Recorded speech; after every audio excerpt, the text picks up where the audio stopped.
साधक को इस बात को लेकर पहले झगड़ा चलता रहता है कि ये सांसारिक व्यवहार ठीक है या प्रभु की प्राप्ति ठीक है। बहुत से तो इसी झगड़े में पहले वाले सूत्र में परास्त हो जाते हैं। यार माता पिता भाई बंधु परिवार रिश्ता नाता बालक ये सब इसको तो करना ही है, यही तो धर्म है, मेरे सिवा इनका कोई नहीं है और इनके सिवा मेरा कोई नहीं है, इसलिए मेरा कर्तव्य बनता है इनका पालन पोषण करना। उपासक पहले ही निश्चय में गिर जाता है। जो सत्संग नहीं किए वो, जैसे ये प्रश्न भी सत्संग में ही उठता है। जब हम सत्संग में भगवत प्राप्ति की बात या शास्त्र स्वाध्याय से संतों की वाणी से जब हम ये निश्चय करने के लिए तैयार होते हैं, पहले तो निश्चय करने की ही वृत्ति नहीं आती, पर जब हम तैयार होते तो हमारे सामने दो दिखाई देते। एक तो संसार, शरीर, शरीर संबंधी भोग, शरीर संबंधी रिश्ते नाते, तो इनका कर्तव्य करना ये ठीक है या भजन करके भगवत प्राप्ति करना ठीक है। तो बहुत से इसी में गिर जाते हैं। अपने को बहुत विद्वान समझते हैं, बड़े नजदीक हैं और हैं विद्वान, शास्त्र का ज्ञान है, पूरा ब्राह्मणत्व से चलते हैं अब भी, पर परमार्थ का ज्ञान नहीं है। शास्त्र का ज्ञान है, आपको उत्तर दे सकते हैं। जब उनसे कहा कि भाई भजन करने का समय है, कर लो नहीं तो पछताओगे, तो उनके मुख से निकला कि प्रारब्ध में होगा तो भगवत प्राप्ति हो जाएगी, भजन हो जाएगा। अब तो हम तुरंत जवाब दिया, ये कोई कर्म फल है भगवत प्राप्ति?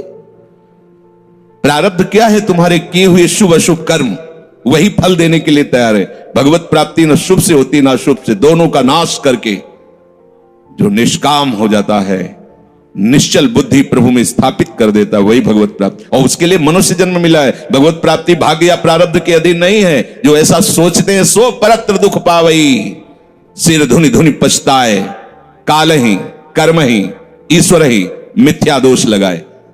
शरीर का स्वस्थ रहना या अस्वस्थ हो जाना, प्रतिकूलता अनुकूलता मिलना, लाभ हानि मिलना, ये सब भाग्य से है। सुनो भरत भावी प्रबल बिलख कहो मुनिनाथ, हानि लाभ जीवन मरण जस अपजस ये विधियात, ये विधान के हाथ प्रारब्ध के। भगवत प्राप्ति नहीं, भजन नहीं, सच्चिदानंद प्रभु की प्राप्ति अगर भाग्य से होने लगी तो फिर मनुष्य जीवन की सार्थकता क्या रही? हमें भाग्य निर्माण करना है। ये जो हमारा जन्म हुआ ये भाग्य के अधीन नहीं है, ये नवीन भाग्य निर्माण करने के लिए है। नहीं तो आदेश ही नहीं देते भगवान। पशुओं को आदेश नहीं दिया जाता क्योंकि वो भाग्य के अधीन है। केवल मनुष्य शरीर को आदेश दिया गया है। किसी देवता को भी आदेश नहीं दिया गया कि आप ये करो ये ना करो, क्योंकि वो वही करेंगे जो उनके सुकृत है, उसके अनुसार बस भोग भोगेंगे। आगे कुछ नहीं कर सकते, नवीन कर्म नहीं कर सकते, न नारकी जी कर सकते हैं न स्वर्ग के कर सकते हैं। सब अपने अपने परिणाम को केवल भोग रहे हैं। यहां परिणाम उपस्थित करने का अवसर है। आप जो चाहो अपना परिणाम कर सकते हो। आप चाहो नरक जाओ, चाहे स्वर्ग जाओ, चाहे नारायण बन जाओ, जो चाहो कर सकते हो। मनुष्य शरीर है तो ऐसा शास्त्र स्वाध्याय और पंडिताई ज्ञान किस काम का जो भगवत प्राप्ति प्रारब्ध पे छोड़ दे। तो कुछ जन हैं जो शास्त्र स्वाध्याय करके या संतों की वाणी सुनकर इस विचार में आते हैं कि मुझे क्या करना चाहिए, परिवार का पोषण या भगवत प्राप्ति। दो विभाग कर लिए इसलिए खतरा है, निर्णय नहीं कर सकता। और सही पूछो तो दो विभाग है नहीं, एक ही बात है। समझ जाओ तो वहीं वहीं भगवत प्राप्ति हो जाएगी। अब उसके विचार में आता है कि अभी तो ब्याह हुआ है, या अभी छोटे छोटे बच्चे हैं, या अभी बच्चों का ब्याह किया है, अभी नए हैं, क्या जाने संसार का। मेरी आवश्यकता है, नहीं तो संसार इनको परेशान कर देगा। और वो अपने अहम जनित कर्ता भाव से ऐसा बंध जाता है कि निर्णय ही नहीं कर पाता। समझो रे भाई लोगो, समझो रे दीवाना, अरे हिया नहीं रहना, करना अंत पयाना। श्री चरणदास जी कह रहे, ए भाई समझो, जिस कर्तव्य को तुम विसार करके झूठे भाव को कर्तव्य मान रहे हो, अरे माया के दीवाने, अरे हिया नहीं रहना, करना अंत पयाना। यहां से जाना है, यहां से जाना है। ये भूल जाते हैं, माया की ऐसी भूल भुलैया है कि हमें शरीर में राग और शरीर संबंधियों के राग में सुख मिलने लगता है और लगता है कि मैं अविनाशी हूं। वैसे मैं तो अविनाशी ही है, पर विनाशी को लेकर मैं ये भूल कर बैठता है, और जिसको पकड़ा है वो सब विनाशी, सब विनाशी। गो गोचर जहां लगु मन जाई, तो सब माया जानो भाई। दुनिया में लाखों का मेला जुड़ा, हंसा जब जब उड़ा तो अकेला उड़ा। समझो, ये माया की चाल है जो तुम्हें समझने नहीं दे रही। अरे भाई समझो, समझो। अरे माया के दीवानों, यहां से हमें जाना है, जाना है। कुछ साथ नहीं ले जाना है, कोई साथ नहीं जाएगा। बस तुम फंस गए हो मोह दलदल में। ये कुटुंब का मोह ऐसा मोह है कि कैसे तुम्हें बताएं। याद ही नहीं आती कि मुझे जाना है, याद ही नहीं आता कि सब छूटना है। ये समझ में नहीं आता कि मैं आया किस लिए। बड़ी विचित्र भूल भुलैया है। मोह कुटुंब के अवसर खोयो। दो बातें आती है, परिवार का पालन पोषण, ये धर्म पालन करूं या हरि का भजन करके भगवत प्राप्ति करूं। तो बोले मोह कुटुंब के अवसर खोयो। अवसर मिला है तुमने, भलो पायो दांवरे, चूकना अवसर प्यारे, भलो पायो दांवरे। बड़ा अच्छा अवसर मिला है भजन करने का, चूक गए तो फिर पछताना पड़ेगा। हरि की शुद्ध बिसराई। अब वो निर्णय करता है परिवार के पोषण का, क्योंकि मोह ममता है। पीछे का हर बार सत्संग में कहते हैं कि पीछे का रास्ता एकदम बंद हो जाना चाहिए, कि आगे कोई भयावह स्थिति आवे तो लौटने का रास्ता नहीं रहना चाहिए। उपासक को पीछे का मार्ग बंद कर देना चाहिए। पर होता क्या है, अपने लोग बहुत कमजोर हैं, तो कदम ऐसे रखते हैं पर पीछे वाला पुष्ट बनाए रखते हैं कि अगर इधर थोड़ी भी आंच लगी तो कदम पीछे करके सुरक्षित हो जाए। वो सुरक्षित नहीं है, वो सुरक्षित नहीं है, वो असुरक्षा है। परिवार का राग, अन्य भरोसा, किसी देहधारी का भरोसा, किसी वस्तुओं, ये भरोसे लायक चीज है। अरे क्षण में बिगड़ जाने वाली चीज है। भरोसा तो हरि का है, भरोसा तो हरि गुरु चरण सेवा अनुसरो। ये भरोसा कभी तुम्हें विश्वासहीन नहीं होने देगा। ये भरोसा कभी धोखा नहीं। साधुते हो न कारज हानि, कभी तुम्हारा अमंगल नहीं हो सकता। मोह कुटुंब के अवसर खोयो, हरि की शुद्ध बिसराई। अब दिन तो बैल की तरह काम करने में व्यतीत हो रहा है और रात्रि नींद और भोग में समाप्त हो रही है। आठों पहर की 60 घड़ियां बेकार में इसने व्यतीत कर दी। एक क्षण भी शांति से बैठकर विचार नहीं किया कि मेरा जन्म किस लिए हुआ है, मैं क्या कर रहा हूं, और अपना कुशल चाहता है। एक छिन हरि को नाम लीनो, कुशल कहां ते हुई। तब लग कुशलन जीव को सपने हो मन विश्राम। स्वप्न में भी शांति नहीं मिल सकती जब तक भजन नहीं करोगे। बालक अवस्था तो खेल में चली गई, जवानी हुआ तो अहंकार मद छाया, मैं करता मैं भोगता इसमें चली गई। जब वृद्ध आया तो रोग और चिंताओं ने घेर लिया। अब इतना दुखी है कि वो सोच भी नहीं सकता कि मैं इनसे दूर होकर भजन कर लूं। ये जो वो भजन का नाटक होता है, भजन में हम देखते हैं ऐसे ही लगा रहता है, कैसे हो और बढ़िया से, और क्या करें, और मरने का ठोर आ रहा है, और क्या करें। तुम आए हो भजन करने के लिए और में अभी फंसे हो। क्या कर दूं, कहां से कैसे व्यवस्था कर दूं। हम ही चला रहे हैं, भले वृंदावन में बैठे, परिवार हमारे अनुसार चलेगा, हमारे ही, नहीं तो नष्ट हो जाएंगे। आए हैं वनवास करने के लिए, भजन करने के लिए। पूरा का पूरा प्रपंच दिमाग में पता लगता है। वृद्ध भय चिंताति उपजी, दुख में कछु न सुहाता। अरे भूल क्यों रहे हो, चेतो। साधु चिताता है जगत को, चेतो। काल रूपी शिकारी धनुष पर विष का बाण चढ़ा चुका है, तुम ठीक निशाने पे हो, होश में हो जाओ। अगर अब कोई तुम्हें निशाने से बचा सकता है तो काल का भी महाकाल हरि बचा सकता है, दूसरा कोई नहीं। आए अचानक बांधे, यम के दूत आकर अचानक बंधन में डाल करके ले जाते हैं। अब वो निर्णय कर रहे हैं, झूठे जग से नेह छोड़कर साचो हरिनाम उच्चारो। चरणदास सुखदेव कहते हैं अपना भला विचारो, इसी में अपना भला है। तो क्या करें? घर परिवार छोड़कर तुम्हारी तरह बाबा जी बन जाए? बाबा जी बनने से भगवत प्राप्ति नहीं होती। अगर आप बाबा जी बाहरी बात को ले रहे हैं तो उसको समझ लीजिए, बाबा जी बनने से भगवत प्राप्ति नहीं होती, प्रभु के होने से भगवत प्राप्ति होती है। वो आप चाहे गृहस्थ वेश में रहकर बनो या आप विरक्त वेश, दो मार्ग शास्त्रों ने स्थापित किए हैं, वो प्रभु के लिए। अगर वेश बदल लिया है और परिवार का राग है, भोगों का राग है, संसार की सत्यता का भान हो रहा है कि सब सत्य है, कोई फर्क नहीं पड़ता। वेश परिवर्तन से कोई फर्क नहीं पड़ता। गधे की पीठ में चाहे मिट्टी ला दो, चाहे कबाड़ ला दो, चाहे बेद ला दो, उसको बाहर से मतलब है। शरीर में चाहे लाल कपड़ा पहनो, चाहे सफेद पहनो, चाहे काला पहनो, चाहे नीला पहनो, चाहे पीला पहनो, ये तो वस्त्र है। आपका उद्देश्य क्या हुआ? आपका अपनापन कहां गया? ये खास बात है। कहीं ऐसा नहीं लिखा कि बाबा जी बनने से वो मोक्ष पद प्राप्त, नहीं। जहां संत की बात आएगी वहां लक्षण होंगे। जहां भगवत प्राप्ति की बात आएगी वहां मन का प्रभु में तन्मयता होना, प्रभु में डूबना, प्रभु के चिंतन में मगन होना होगा। वो चाहे गृहस्थ हो चाहे विरक्त हो, दोनों के। एक है कि संसार का व्यवहार पसंद नहीं तो वो निवृत्ति मार्ग का पथिक बन गया, और एक है कि संसार के व्यवहार को भगवत स्वरूप समझकर, भगवत अर्पित करते हुए अपने को प्रभु का मानकर, प्रभु को अपना मानकर चल रहा है, ठीक वैसे ही भगवत प्राप्ति उसको भी होगी। हम लोग जब सत्संग में बात सुनते हैं तो निर्णय करने के लिए हमारा ही हृदय होता है। अब लगा कि नहीं ठीक है, भजन तो करना है, पर हम ऐसा नहीं है कि कर्तव्य के लिए रुक रहे, पर कुछ समय अब हम लेंगे, फटाफट सब निपटा के। तो तुमसे भी चतुर काल है, वो उतने ही समय में तुम्हें निपटा देगा। बहुत चतुर है। हमने बहुत से लोगों के मुझसे सुना है कि बस ये काम हो जाए हम आए, आज तक वो लौट के नहीं आ पाए, क्योंकि वो गली ऐसी है।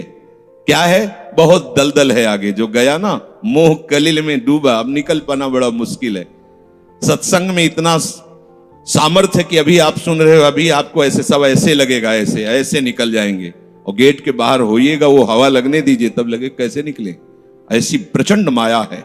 इसीलिए तन ही राख सत्संग में तो मन ही प्रेम रस भेयो, तब मन प्रेम रस में बराबर सत्संग होता रहे, बराबर साधु संग मिले। घड़ी दोय में मेला बिछुरे, अरे साधु देखी तमाशा चलना, जो ही आकर ही वे इकट्ठे, 300 बहुरी न कबहू मिलना। ऐ साधु, ये तमाशा है, तमाशा बस 2 घड़ी का तमाशा है। यहां जितने इकट्ठे हुए हो ये सब मिल नहीं सकते। माता पिता भाई बंधु सब बिछुरते चले जा रहे हैं। जो ही आकर सब इकट्ठे मिले हो, ये कभी इकट्ठे नहीं रह सकते। ये कुछ समय का है। संतों ने इसे 2 घड़ी का ऐसे ऐसे व्यतीत हुआ। हम लोग परिवार को अपना मैं मानकर, मेरा मानकर के जो पोषित कर रहे हैं, वो कुछ समय के लिए है। जैसे नाव नदी के ऊपर बाट बटाऊ आए, मिल मिल जुदे होए पल माही, आप को जावे। जैसे नदी पार करने के लिए 50 लोग इकट्ठे हुए नाव में बैठे, नाव किनारे पहुंचे, सब अपने अपने मार्ग को चले जाते हैं, कोई किसी का साथ नहीं देता है। ऐसे ही मृत्यु का समय आया, आप कितना भी प्यार करो, वो लौट के आपसे पूछने के लिए नहीं आएगा आप कैसे हो, या आपने कितना भी सबके लिए किया है, मोह से युक्त होकर अपना जीवन, विशेष जीवन आपने दे दिया, लेकिन आपकी क्या दुर्गति होगी किसी को कोई परवाह नहीं है। फूंक ताप के 10-5 दिन में वो जो दिन क्रिया हुई, इसके बाद सब मौज मस्ती में होते हैं। कोई तुम्हारा चिंतन, कोई तुम्हारा नाम नहीं लेगा, कोई तुम्हारे लिए आंसू नहीं बहाएगा। वो अगर कोई रोता है तो हमने सुना है कैसे रोता है। आज तक हमने जो कहा वही इन्होंने पूरा किया, मतलब अपनी कामनाओं की पूर्ति के लिए रोता है। अब कौन हमारी बात सुनेगा? तुम कितना हमें चाहते थे, कोई नहीं इतना चाहता। क्या कह के रो रहा है? क्या कह के रो रहा है? अपनी कामनाओं की, स्वार्थ की पूर्ति के लिए रो रहा है, तुम्हारे लिए नहीं रो रहा वो। या बारी बिच फूल घनेरे, रंग सुगंध सुहावे, लागे खिले फेरी कुम्हलावे, झरे टूट बिन शावे। ये भगवान का बगीचा है संसार। रंग बिरंगे फूल हैं, कुछ तो कली ही मुरझाकर नष्ट हो जाती है, कुछ फूल खिलकर नष्ट हो जाते हैं, कुछ में ऐसी सुगंध आती, थोड़ा सुगंध फैलती, वो भी नष्ट हो जाते हैं। ये बगीचा केवल देखने में सुहावना लगता है बड़ा भयावना। इसमें मृत्यु का तांडव हो रहा है। आप देखो, प्रतिपल मृत्यु भयावा, पर कैसी माया है। सामने वाला पतिंगा जला, फिर भी वो जाके उसी में जलता है। ऐसे फूंक के आ रहे हैं एक को, और उनको ये वैराग्य नहीं हो रहा कि मेरे शरीर की भी यही दशा होनी, मुझे कुछ कर लेना चाहिए, ऐसी कुछ कर लेना चाहिए जिससे हम कालातीत अवस्था को प्राप्त हो जाए। क्यों नहीं कर पाता?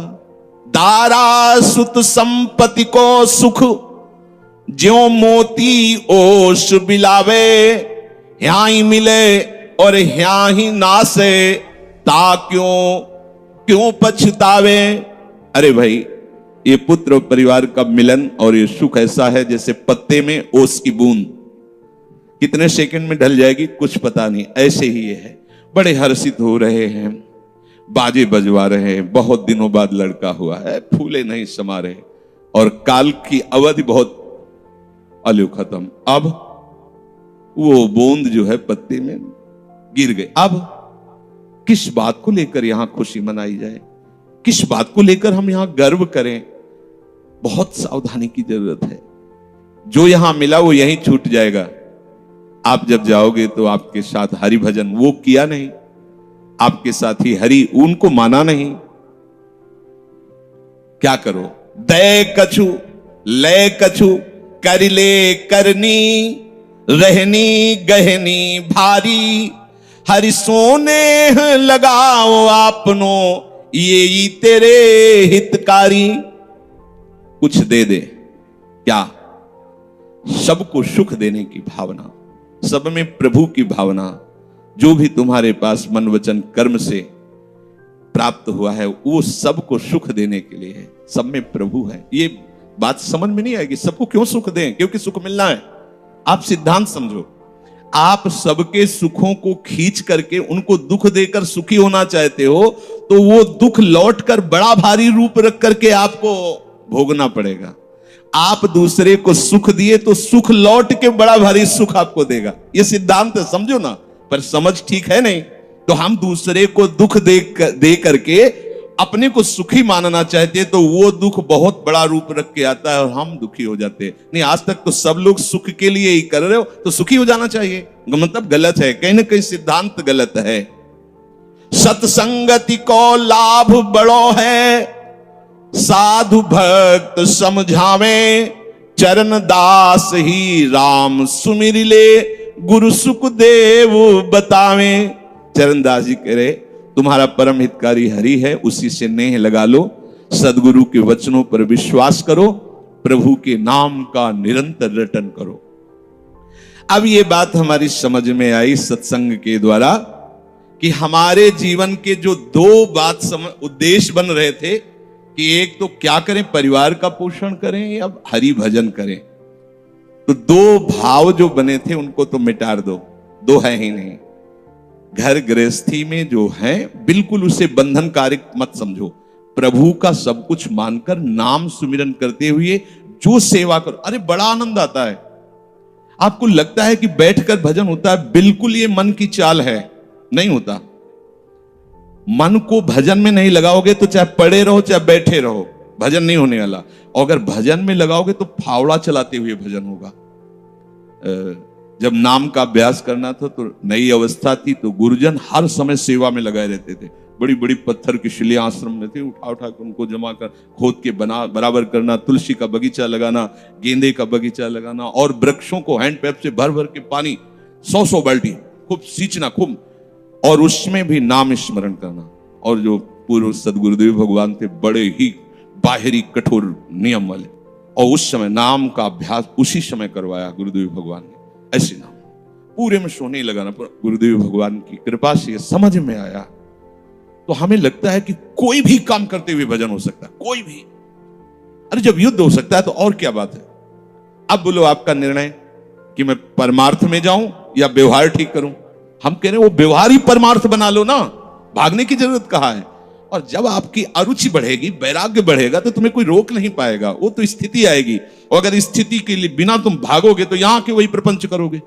यहां भी वही प्रपंच करोगे, भजन नहीं होगा।